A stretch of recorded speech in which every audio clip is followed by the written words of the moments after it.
ಈಗ ಆದವ್ರು ಕೆಲವೊಂದು ಲೀಡರ್ಗಳು ಇದನ್ನ ಯಾಕೆ ಮಾಡ್ತೀರಿ ಬಿಟ್ಟು ಬಿಡ್ರಿ ನಾವು ಕೊಡಿಸ್ತೀವಿ. ಈಗ ಮತ್ತೆ ಹೊಸ ನಾಟಕ ಕಂಪನಿ ಬಂದದ್ದು.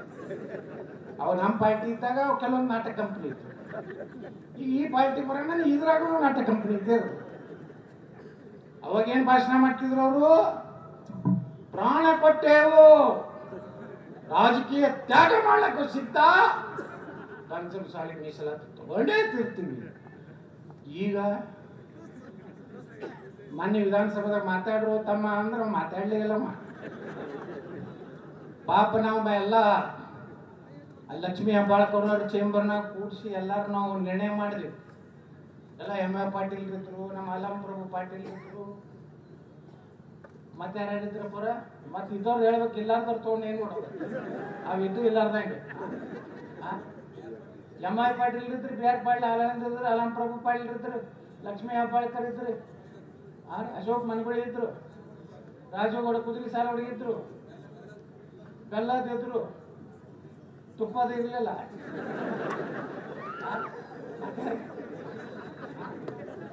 ರಾಜು ಕಾಗೆ ಇದ್ರು. ಎಲ್ಲರೂ ಕೂಡ ನಿರ್ಣಯ ಮಾಡಿ ಸ್ಪೀಕರ್ ರೂಮಿಗೆ ಹೋದ್ವಿ. ನಮ್ಮ ಸಮಾಜಕ್ಕೆ ಅನ್ಯಾಯ ಆಗೈತಿ, ಅವಕಾಶ ಕೊಡ್ರಿ. ಅದು ಕಡೆಗೆ ಬಂದಿಲ್ಲ, ಬಸನಗೌಡ್ರಿಗೆ ಅದನ್ನು ಚಾಲೂ ಮಾಡಬೇಕು, ನಾವೆಲ್ಲ ಕೂತು ನೋಡ್ತೀವಿ ಅಂದ್ರೆ ಆಯ್ತು, ನಾನು ಹೋಗಿ ಬಾಯಂಗ್ ಜಿಗಿತೀನಿ. ಅವಾಗ ಹಿಂದೆ ಬರೀ ತಂದೆ ಅದ್ರಾಗಿ ನಾವು ನಡೆಯೋದು ಪಾಕಿಸ್ತಾನ ಎದ್ದು ಕೂತಲ್ಲ, ಎಲ್ಲ ಬರ್ಬಾದ ಮಾಡಿಬಿಡ್ತೀವಿ ನಮ್ಮ ಅಧಿವೇಶನ. ಇಲ್ಲಿಕಂದ್ರೆ ಏನಾಗ್ತಿತ್ತು ಆಗ್ತಿತ್ತು. ಮೀಸಲಾತಿನ ಸಿದ್ದರಾಮಯ್ಯನವ್ರಿಗೆ ಕೇಳ್ತಿದ್ದೆ, ಸಿದ್ದರಾಮಯ್ಯನವ್ರಿಗೆ ನೀವು ಬೆಳಗಾವದಾಗ ಹೇಳಿದ್ರೆ ನೀವು ಹೊಸದಾಗಿ 6 ತಿಂಗಳಾಗಿತ್ತು, ನಿಮ್ಗೆ ತೊಂದರೆ ಕೊಡಬಾರ್ದು. ಪಾಪ ಅವರು ಮನೆ ಬಂದಾರ, ಸುಮ್ಮನೆ ನಾವು ಹೀಗೆ ಅವ್ರಿಗೆ ತೊಂದರೆ ಕೊಡಬಾರ್ದು ಅಂತ ನಾನೇ ಹೇಳಿದೆ ಗುರುಗಳಿಗೆ ಬೆಳಗಾವದಾಗ. ಅವ್ರಿಗಿತ್ತು ಏನಂದ್ರೆ ಸಿದ್ದರಾಮಯ್ಯನವರು, ನೋಡ್ರಿ ನಾನು ಈ ಬೆಳಗಾವಿ ಅಧಿವೇಶನ ಮುಗಿಯೇ ಮರುದಿವಸನೇ ಶಾಶ್ವತ ಹಿಂದುಳಿದ ಆಯೋಗದ ಅಧ್ಯಕ್ಷರ ಕರೆದು ಮಾತಾಡಿ ನಿಮ್ಗೇನು ಅನ್ನೋದು ಕ್ಲಿಯರ್ ಮಾಡ್ತೇನೆ ಅಂತೇಳಿ ಅವತ್ತು ಮಾತು ಕೊಟ್ಟರು. ಆಯಿತು, ನಾನು ಹೇಳಿದೆ ಸುಮ್ಮನೆ ಇದೇನು BJP ಕಾಂಗ್ರೆಸ್ ಜಗಳ ಅಲ್ಲ, ಅವ್ರಿಗೆ ಸಿದ್ದರಾಮಯ್ಯನವ್ರಿಗೂ ಅವಕಾಶ ಕೊಡು ಅಂತೇಳಿ ನಾವು ಕೊಟ್ಟಿವಿ. ಏನು ಮಾಡಿಬಿಟ್ರಂದ್ರೆ ಆ ಶಾಶ್ವತ ಹಿಂದುಳಿದ ಆಯೋಗನ ಅಧ್ಯಕ್ಷನೇ ತಮ್ಮ ಪಾರ್ಟಿಗೆ ತೊಗೊಂಡು ಒಂದು ಟಿಕೆಟ್ ಕೊಟ್ಬಿಟ್ರು. ಅದು ಬರ್ತಾರೆ ಅವ ಭಾರಿ ಮೋಸ ಮಾಡಿದವ ಜಯಪ್ರಕಾಶ್ ಹೆಗಡೆ. ನಮ್ಮ ಪಾರ್ಟಿದಿಂದ ಆಯೋಗದ ಅಧ್ಯಕ್ಷ ಆದ. ನಮಗೆ ಮೀಸಲಾತಿ ಸಿಗ್ಲಾರ್ದಂಗೆ ವ್ಯವಸ್ಥಿತವಾಗಿ ಅವಾಗೇನ ಹೇಳಿದೆ ಈ ಬೊಮ್ಮಾಯಿ ಅವರಿಗೆ, ಈ ಬೊಮ್ಮಾಯಿ ಪಾಪ ಏನು ಮಾಡಬೇಕು, ಅವ್ರ ಗುರು ಒಬ್ಬ ಗೊತ್ತಿದ್ದಲ್ಲ ಹಿಂದ. ಈಗ ಆದವ್ರು ಕೆಲವೊಂದು ಲೀಡರ್ಗಳು ಇದನ್ನ ಯಾಕೆ ಮಾಡ್ತೀರಿ ಬಿಟ್ಟು ಬಿಡ್ರಿ ನಾವು ಕೊಡಿಸ್ತೀವಿ. ಈಗ ಮತ್ತೆ ಹೊಸ ನಾಟಕ ಕಂಪನಿ ಬಂದದ್ದು. ಅವು ನಮ್ಮ ಪಾರ್ಟಿ ಇದ್ದಾಗ ಅವು ಕೆಲವೊಂದು ನಾಟಕ ಕಂಪನಿ ಇತ್ತು.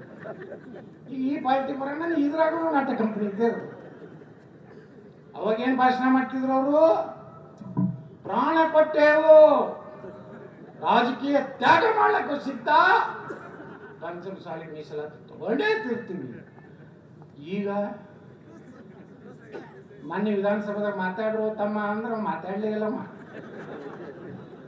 ಪಾಪ ನಾವು ಎಲ್ಲ ಲಕ್ಷ್ಮೀ ಹೆಬ್ಬಾಳ್ಕರ್ ಚೇಂಬರ್ನಾಗ ಕೂಡಿಸಿ ಎಲ್ಲಾರು ನಾವು ನಿರ್ಣಯ ಮಾಡಿದ್ವಿ. ಎಲ್ಲ ಎಂ.ಎ. ಪಾಟೀಲ್ ಇದ್ರು, ನಮ್ಮ ಅಲಂ ಪ್ರಭು ಪಾಟೀಲ್ ಇದ್ರು, ಮತ್ತೆ ಯಾರಿದ್ರು ಪುರ, ಮತ್ತೆ ಇದ್ದವ್ರು ಹೇಳ್ಬೇಕು, ಇಲ್ಲಾರ್ದವ್ರು ತೊಗೊಂಡು ಏನು ಮಾಡೋದು, ಅವಿದ್ದು ಇಲ್ಲಾರ್ದಂಗೆ. ಎಂ.ಐ. ಪಾಟೀಲ್ ಇದ್ರು, ಬಿ ಆರ್ ಪಾಟೀಲ್ ಆನಂದ್ ಇದ್ರು, ಅಲಂ ಪ್ರಭು ಪಾಟೀಲ್ ಇದ್ರು, ಲಕ್ಷ್ಮೀ ಹೆಬ್ಬಾಳ್ಕರ್ ಇದ್ರು, ಅಶೋಕ್ ಮನಗುಳಿ ಇದ್ರು, ರಾಜುಗೌಡ ಕುದುರೆ ಸಾಲ ಹೊಡಗಿದ್ರು, ಬೆಲ್ಲದಿದ್ರು, ತುಪ್ಪದ ಇರಲಿಲ್ಲ.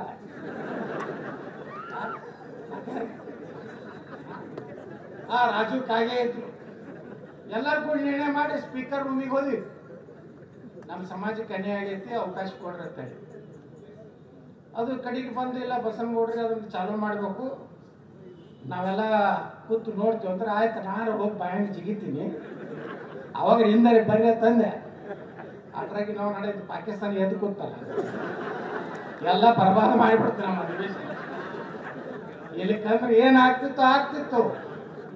ಮೀಸಲಾತಿನ ಸಿದ್ದರಾಮಯ್ಯನವ್ರಿಗೆ ಕೇಳ್ತಿದ್ದೆ, ಸಿದ್ದರಾಮಯ್ಯನವ್ರಿಗೆ ನೀವು ಬೆಳಗಾವದಾಗ ಹೇಳಿದ್ರೆ ನೀವು ಹೊಸದಾಗಿ 6 ತಿಂಗಳಾಗಿತ್ತು, ನಿಮ್ಗೆ ತೊಂದರೆ ಕೊಡಬಾರ್ದು. ಪಾಪ ಅವರು ಮನೆ ಬಂದಾರ, ಸುಮ್ಮನೆ ನಾವು ಹೀಗೆ ಅವ್ರಿಗೆ ತೊಂದರೆ ಕೊಡಬಾರ್ದು ಅಂತ ನಾನೇ ಹೇಳಿದೆ ಗುರುಗಳಿಗೆ ಬೆಳಗಾವದಾಗ. ಅವ್ರಿಗಿತ್ತು ಏನಂದ್ರೆ ಸಿದ್ದರಾಮಯ್ಯನವರು, ನೋಡ್ರಿ ನಾನು ಈ ಬೆಳಗಾವಿ ಅಧಿವೇಶನ ಮುಗಿಯೇ ಮರುದಿವಸನೇ ಶಾಶ್ವತ ಹಿಂದುಳಿದ ಆಯೋಗದ ಅಧ್ಯಕ್ಷರ ಕರೆದು ಮಾತಾಡಿ ನಿಮ್ಗೇನು ಅನ್ನೋದು ಕ್ಲಿಯರ್ ಮಾಡ್ತೇನೆ ಅಂತೇಳಿ ಅವತ್ತು ಮಾತು ಕೊಟ್ಟರು. ಆಯಿತು, ನಾನು ಹೇಳಿದೆ ಸುಮ್ಮನೆ ಇದೇನು BJP ಕಾಂಗ್ರೆಸ್ ಜಗಳ ಅಲ್ಲ, ಅವ್ರಿಗೆ ಸಿದ್ದರಾಮಯ್ಯನವ್ರಿಗೂ ಅವಕಾಶ ಕೊಡೋಣ ಅಂತೇಳಿ ನಾವು ಕೊಟ್ಟಿವಿ. ಏನು ಮಾಡಿಬಿಟ್ರಂದ್ರೆ ಆ ಶಾಶ್ವತ ಹಿಂದುಳಿದ ಆಯೋಗನ ಅಧ್ಯಕ್ಷನೇ ತಮ್ಮ ಪಾರ್ಟಿಗೆ ತೊಗೊಂಡು ಒಂದು ಟಿಕೆಟ್ ಕೊಟ್ಬಿಟ್ರು. ಅಲ್ಲಿ ಜಯಬಿಡ್ತಾರೆ ಅವ ಭಾರಿ ಮೋಸ ಮಾಡಿದವ ಜಯಪ್ರಕಾಶ್ ಹೆಗಡೆ. ನಮ್ಮ ಪಾರ್ಟಿದಿಂದ ಅವ ಆಯೋಗದ ಅಧ್ಯಕ್ಷ ಆದ. ನಮಗೆ ಮೀಸಲಾತಿ ಸಿಗ್ಲಾರ್ದಂಗೆ ವ್ಯವಸ್ಥಿತವಾಗಿ ಅವಾಗೇನ ಹೇಳಿದೆ ಈ ಬೊಮ್ಮಾಯಿ ಅವರಿಗೆ, ಈ ಬೊಮ್ಮಾಯಿ ಪಾಪ ಏನು ಮಾಡಬೇಕು, ಅವ್ರ ಗುರು ಒಬ್ಬ ಕೂತಿದ್ದಲ್ಲ ಹಿಂದ. ನ್ಯೂಸ್ 18 ಕನ್ನಡ ಈಗ ವಾಟ್ಸಪ್ನಲ್ಲೂ ಲಭ್ಯ. QR ಕೋಡ್ ಸ್ಕ್ಯಾನ್ ಮಾಡಿ.